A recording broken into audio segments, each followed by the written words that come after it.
Welcome back to Book Club. What are we reading today, Tim? Today we are reading The Adventures of Huckleberry Fett. Ha ha ha. Specifically, chapters 3 and 4 of the Book of Boba Fett. Let's get right into it. Huh? Let's get right into it. Let's get right into it. Let's get right into it. Let's get right into it. Chapter 3, The Streets of Mos Espa. This is my favorite episode of the show so far. That's fair. Yeah, I like this one a lot. I was live texting you as I was watching it, and when they reach that scene in the flashbacks where he goes back to the Tusken Raider village and it's just gone, I was like rage texting you, remember? I was like, Boba better kill a bitch! That was a very significant moment in the episode. I think what really makes it powerful is it sort of feels like a callback to the original film when Luke sees Uncle Owen and Aunt Beru burned. Except in this one, they make you care more about the Tusken Raiders. You don't really have any time with Uncle Owen or Aunt Beru to really care. And the only thing you really get about them is that they're fucking strict and annoying type parents. Yeah. And this one, they give him time to mourn too, which I think makes it a powerful scene. Well, they reveal it in that big wide shot, and it's like you see the scale of the destruction, and you go, "Oh shit!" Damn, Yeah. And this is where things like the volume really come in handy. You're able to do that kind of stuff more effectively. I feel like really put your actors in that space for them to react. I saw an interesting actors on actors thing between Ewan McGregor and Pedro Pascal. Season 2 had just finished airing of The Mandalorian. Ewan McGregor was shooting Obi-Wan Kenobi. They were both talking about how the volume is so much better than a green screen because you actually get to feel like you're in a space. You would think that you would have to really invent all of it in your mind, and more than any set I've ever been on, it's there. Yeah. Meticulously created in the production design. It's absolutely unbelievable. Yeah. It's like being on an amusement park ride. And I think that helps, moments of Tamara Morrison reacting to this burned village. I'm sure they actually built the burned village, but to actually feel like it's in a desert, to feel that heat more, really helps put an actor on his A game. And it's his emotions that help sell the scene is why I'm bringing that up. Yeah, for sure. Can't remember. What does Fett do after the burned village, or does it go back to modern times and the assassination attempt after that? I think it goes to modern times pretty quickly after that, and this leads into a sequence that I believe is one of the most incredible sequences in Star Wars canon, in which the twins they have a gift for Boba Fett. They gift him with a Rancor, and in this scene, you're just like, oh man, that's a Rancor. That's really cool. Wait. Fuck the Rancor. That's fucking Danny Trejo. You see his Instagram post where he says, "Thank you, Star Wars, for finally putting Machete in space." There it is. That killed me.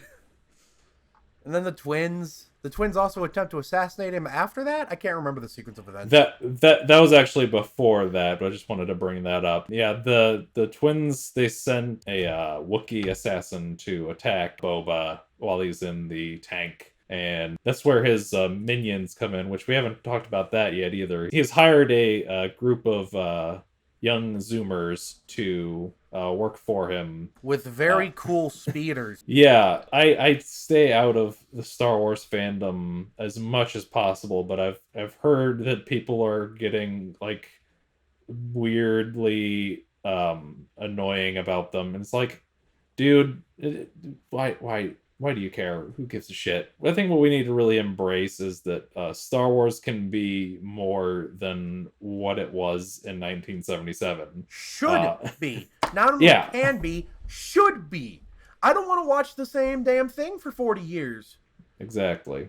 Yeah, I just really love the episode. I love the speed. I love when Boba's like, you'll take 500 credits and be lucky I ain't ordering them to kick your ass. Carrying a big stick type stuff, Yeah, I think that the water salesman character was... I think that's a really good, kind of way to show just, the exploitation of capitalism, because, number one, that's a real thing. They're gonna come modify water as much as possible. The rich people are trying to take our water.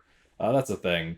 Number two, I think that, when they explain the expensiveness of water in terms of labor... that was good, because if they just said oh man, they're charging 1,000 credits for a gallon of water. That means nothing to the audience. Like, you might as well just say that it costs 1 billion Stanley nickels. That means nothing.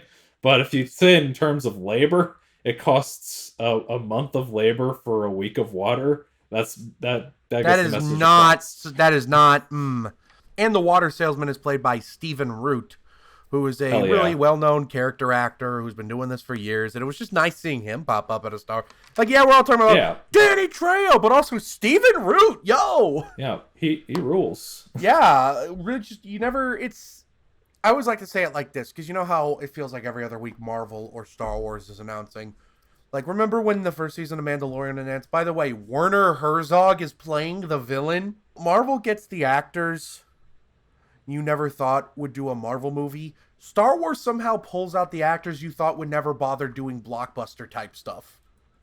I'm not sure if that super applies in Stephen Root's case, but it always feels like Star Wars is the one thing that like brings even the non-blockbuster open actors into the fold, like Stephen Root. Or Right, in the case of the upcoming Obi-Wan Kenobi show, Benny Safdie of the Safdie brothers. Uncut kyber crystals. Guess the twins weren't that big a deal after all, huh?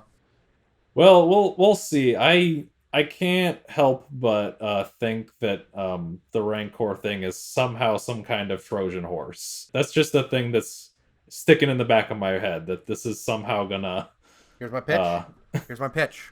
Rada, his son, is in the Rancor, ready to burst.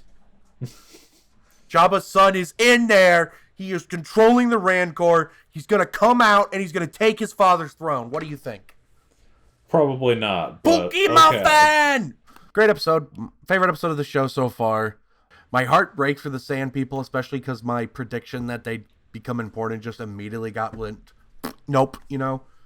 So, because they dead.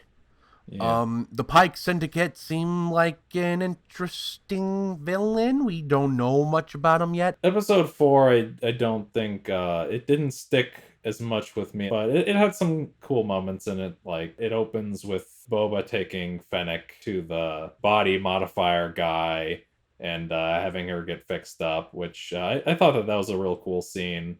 I think that scene and like just the scenes with the kids that are working with him, like, it kind of gives me this aesthetic that reminds me of an episode of Batman Beyond, April Moon, which that's where like they have Terry fighting against like all these like body modified people. And so I think that kind of, like I was talking about, different aesthetics within the Star Wars universe. I think like that's kind of showing the possibilities of just some kind of like cyberpunk type stuff. Yeah. And I think that that's kind of cool. And you know what? This reminds me of different aesthetics of the Star Wars universe. Because this reminds me different tones too. Mhm. You know, Yeah. all the Star Wars movies, including Rogue One, have the same tone, except for one for me. Solo feels real different than every other Star Wars movie to me. Yeah, no, I get that for sure. Yeah, and then another big moment in the episode was the moment where they go over to the Sarlacc pit in an effort to retrieve Boba Fett's armor, which it's not there. But they go over there and they try and get it, and there's just a big fight scene where they're like blasting the inside of the Sarlacc pit. And they drop one of those bombs from Attack of the Clones into the Sarlacc pit's mouth, which was like really cool. Like, you used the coolest part of Attack of the Clones in a better piece of Star Wars media. Good job. We applaud it. Yeah, I thought that was a cool scene. It was the kind of thing that was like part of what made Mando really cool. Is like, you know, these like big fights with a monster like in any particular episode of Mando. Yeah. And this was one of those types of moments. And then we have the dinner scene where it's like, Yeah. let's do business. Yep. And Which was the trailer stinger in all of the trailers. Yeah. So we're gonna see how that plays out. It should be interesting. Making some alliances to take out those Pikes. Hey Tim, Hey Tanner. you excited for the last 3 episodes? Oh yeah, I'm excited to see what happens. You think what do you think's gonna happen? You think Boba's gonna Boba? I bet he's gonna Fett. Oh,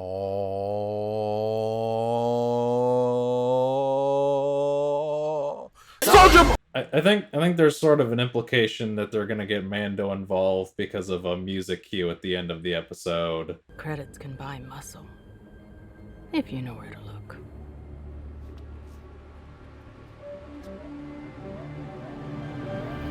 So I'm interested to see where that goes. You know, this reminds me, this show is good, but it can be better. Oh my god. I think that pretty much does it for these episodes, and I'm just excited to see where it goes from here. You know what I'm excited to see? You! Thank you for watching this vidcast here on YouTube. Leave a comment, my dude. What do you think of episode 3 of Mando? What do you think of episode 4 of Mando? Are you one of those losers that think the colored speeder thing is dumb? Because if you are, get off my channel. I don't want you. Tanner alienates the audience once again. My job. And Pedro Pascal, if you're watching this, call me. My number is 555555555. Call me, Pedro. And while you're down there, please go ahead and hit the like button so we know how much you like us. Hit the subscribe button so we know how much you love us. And hit the bell icon so you can get the ka-ching notifications about when we upload our videos.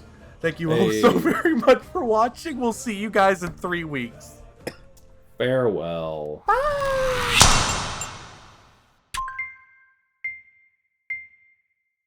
I disagree with Ryan Johnson that Star Wars is for everybody. Star Wars is for me.